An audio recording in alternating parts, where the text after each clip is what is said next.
नमस्कार साथियों, आप सभी का बहुत स्वागत है। मैं हूं डॉक्टर मयूर जाखड़ और आप देख रहे हैं डॉक्टर एमॉक्स। दोस्तों, सैम पेत्रोदा ने एक और विवादित बयान दिया है। लोकसभा चुनाव के दौरान राजनेताओं के बयान सुनकर ऐसा लगने लगता है कि ये अपनी हदों को पार करने लगे हैं।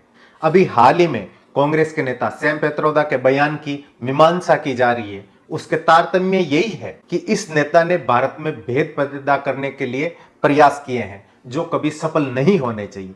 भारत में जिस प्रकार से सामाजिक विघटन की राजनीति की जा रही है, उससे समाज की शक्ति का लगातार पतन ही हुआ है। कभी तुष्टीकरण तो कभी वोट बैंक की राजनीति के बहाने सामाजिक एकता की राह में अवरोध पैदा करने के प्रयास किए जा रहे हैं, जिसके कारण समाज के कई हिस्से अलग अलग दुकान खोलकर बैठ गए हैं और इसी की आज की राजनीति ने इसे मुंह मांगा इनाम भी दिया है, जिसके कारण भारतीय समाज के बीच जो विविधता की एकता को दर्शाने वाली परंपरा रही है, उसकी जड़ों में मट्ठा डालने का अनवरत प्रयास किया गया है। ये सभी जानते हैं कि जिस देश का समाज कम से कम राष्ट्रीय मामलों पर एक स्वर व्यक्त करता है, वहां किसी भी प्रकार के सामाजिक बिखराव के प्रयास धूमिल ही होते हैं। लेकिन कुछ राजनीतिक दलों को यह सामाजिक एकता अच्छी नहीं लगती, इसीलिए वे अंग्रेजों की फूट डालो और राज करो की नीति वाली नीति अपनाए हुए हैं। वे अपनी राजनीति करते हैं। ऐसे लोगों को भारत की सांस्कृतिक एकता खटकती है। ऐसे लोग कुत्सित राजनीति के माध्यम से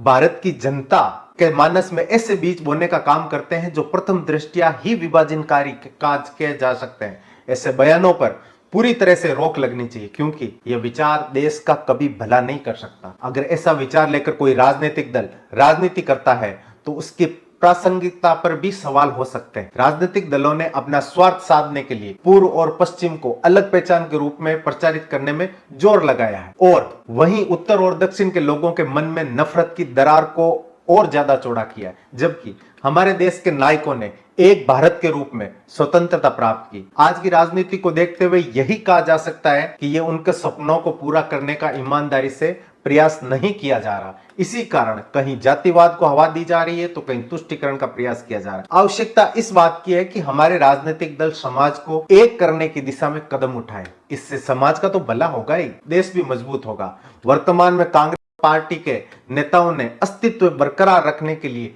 जिस प्रकार का परिश्रम किया जा रहा है, वह निसंदेह आवश्यक भी था। लेकिन कांग्रेस के वरिष्ठ नेता पिछले 2 चुनाव की तरह इस बार भी पार्टी के इस अभियान को पलीता लगाते हुए दिखाई दे रहे हैं। कांग्रेस पार्टी के वरिष्ठ नेताओं में शामिल विदेशी अध्यक्ष सैम पेत्रोदा ने जो बयान दिया है, उसे अनजाने में दिया बयान समझकर खारिज नहीं किया जा सकता, क्योंकि सैम पेत्रोदा कांग्रेस नेताओं के बहुत खास रहे हैं। यहां तक कि राहुल गांधी के विदेशी दौरे भी यही प्रबंधित करते हैं। सैम पेत्रोदा ने जो बयान दिया उससे भारत की कांग्रेस ने भले ही किनारा कर लिया हो, लेकिन विदेशों में सैम पेत्रोदा भारत को किस रूप से प्रस्तुत करते होंगे, ये इस बात का सहज अनुमान लगाया जा सकता है। सैम पेत्रोदा के बयान का आशय ये भी निकाला जा सकता है कि वह भारत की एक देश के रूप में नहीं देखता है। उनकी नजरों में शायद भारत की चारों दिशाओं में अलग अलग देश दिखाई देते हैं। कुछ ऐसे ही बयानों के कारण कांग्रेस अपने अस्तित्व से जूझ रही है। कुछ इसी प्रकार के बयान कांग्रेस के अन्य नेता भी देते रहे हैं। कांग्रेस प्रधानमंत्री नरेंद्र मोदी का विरोध करते करते अनजाने में देश का विरोध करने लगती है। हालांकि कांग्रेस नेताओं का आज से देश विरोध का नहीं होगा, लेकिन सवाल यह है कि कांग्रेस के नेता ऐसे बयान देते ही क्यों है, जिसका एक अर्थ ऐसा भी निकलता है जिससे देश का विरोध होने का संकेत मिलता है। इंडियन ओवरसीज कांग्रेस के अध्यक्ष सैम पेत्रोदा कांग्रेस के लिए कोई छोटा नाम नहीं है। वे कांग्रेस के मुख्य कर्ता धर्ताओं में गिने जाते हैं। हालांकि चुनाव में उनके बयान का विपरीत प्रभाव ना हो, इसलिए सैम पेत्रोदा को इस्तीफा देना एक राजनीतिक कदम हो सकता है। अगर सैम पेत्रोदा का इस्तीफा लेना ही था तो उनके पहले दिए गए बयानों पर भी तो लिया जा सकता था, लेकिन कांग्रेस ने ऐसा नहीं किया। इससे कांग्रेस की सोच का पता चलता है और बैठे ठाले ही कांग्रेस ने भाजपा को एक और मुद्दा दे दिया। सैम पेत्रोदा के बयान ने कांग्रेस की एक बार फिर से फजीती करा दी। राहुल गांधी के इर्द गिर्द राजनीति करने वाले कांग्रेस के बड़े नेताओं के पलायन करने के बाद भी अगर शीर्ष नेतृत्व इस बात से अनभिज्ञ है कि कांग्रेस की ऐसी दुर्दशा क्यों हो रही है, तो स्वाभाविक ही है कांग्रेस को अपनी पिछली 2 शर्मनाक पराजय का बोध भी नहीं हो सकता। अभी तक के राजनीतिक इतिहास में अपने सबसे बड़े दुर्दिनों का सामना कर रही कांग्रेस पार्टी समूहों में विभाजित होकर अवनति के मार्ग पर बेलगाम बढ़ती जा रही है। ये समस्याएं उसकी खुद की देन है। इसलिए ये कहा जा सकता है कि वर्तमान में कांग्रेस की राजनीति में सब कुछ ठीक नहीं चल रहा। इसके पीछे बहुत सारे कारण हो सकते हैं, लेकिन सबसे बड़ा ये भी माना जा रहा है कि आज की कांग्रेस में स्पष्ट दिशा स्पष्ट नीति का अभाव सा पैदा हो गया है। उसके जिम्मेदार नेताओं को यह भी नहीं पता कि कौन से मुद्दे पर राजनीति की जानी चाहिए और किस पर नहीं।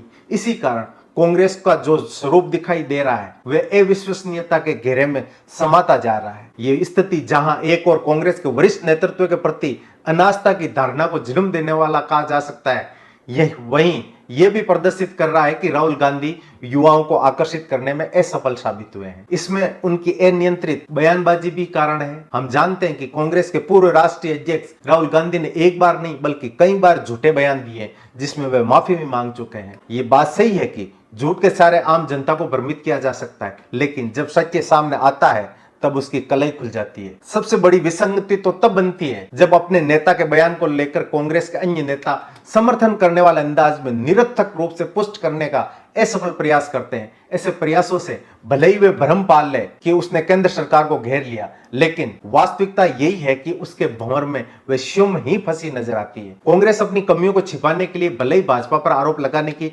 राजनीति करे, लेकिन सत्य यह है कि इसके लिए कांग्रेस की कुछ नीतियां और वर्तमान में नेतृत्व की खामियां भी बहुत हद तक जिम्मेदार है। बयानों की राजनीति के बीच कांग्रेस एक बार फिर बैकफुट पर है। सैम पित्रोदा के बयान पर कांग्रेसी नेता सफाई भी देने की भी स्थिति में नहीं है। ऐसे बयान भारत को शक्तिशाली बनाने से रोकते हैं। इसीलिए यह आज की आवश्यकता है कि भारत को शक्ति संपन्न बनाने की राजनीति की जाए। बाकी आप लोगों का क्या सोचना है इस मुद्दे पर, कमेंट करके जरूर बताइएगा। वीडियो अच्छा लगा तो चैनल को सब्सक्राइब करें, लगे हाथ लाइक और शेयर भी कर दें। आप अपना बहुत ख्याल रखिएगा। नमस्कार।